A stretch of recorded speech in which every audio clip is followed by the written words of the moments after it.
Hello friends, we are going to cover the country of Sri Lanka. It's in the Indian Ocean. It's only 55 kilometers from India, and that's the main capital, Colombo. And that's about 33 miles, only 33 miles from India. And this is the capital city.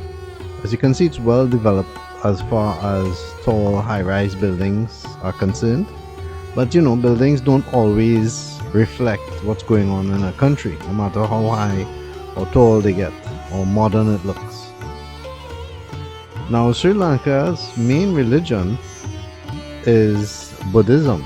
In fact, about 70% of the population will identify with being a Buddhist, and it has a rich history because originally the Portuguese in the 16th century had control of Sri Lanka, followed by the Dutch in the 17th century, and near the 18th century, around 1796, the British took over.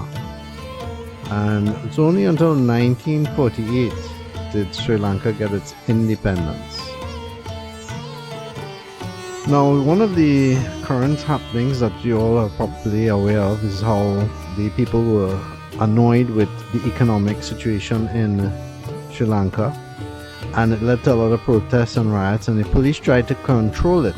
But when so many people mobilize, not even the military or the police can control it, and the mobs got past them, went into the prime minister's residence, took over, and made their claim to change because the prime minister fled. And I guess that's what people do when they get angry enough. But however, and this is just commentary and something that you can answer, how do you feel about the action they took? Was it justified? Do you feel that the people of Sri Lanka should have used the normal means of protest? Should they have acted in that way? Should they have taken over the prime minister's place and residence and so forth? Was that the correct thing to do? What do you think? Please tell me in the comments area of my YouTube channel. I'd be interested to hear what you say.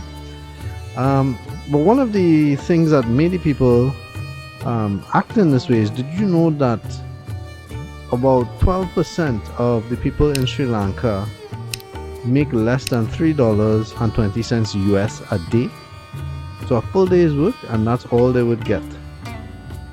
By the way, this is the Lotus Tower, which is one of the big landmarks in Sri Lanka.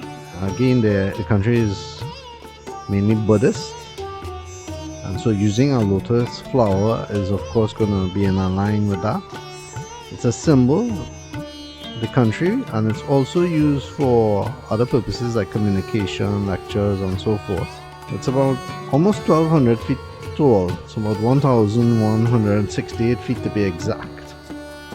Now, there will be other videos I'm going to make on Sri Lanka, but this one is mainly covering the capital, which most people will know about. Those of you who follow cricket would of course know Sri Lankan cricket and other sports that they play. Interestingly enough, a lot of the people do speak English along with their local tongues. It's a mixture, but countries like this, of course, are Westerners. People in the Western world aren't known until they make the news or they are in sports or whatever. But there are millions of people all around the world going through all kinds of crises, and they have a need that needs to be verbalized and seen. And it's unfortunate that it only comes to when they make some sort of revolutionary act do we know about it. So what do you think about Sri Lanka? Let me know in the comments area.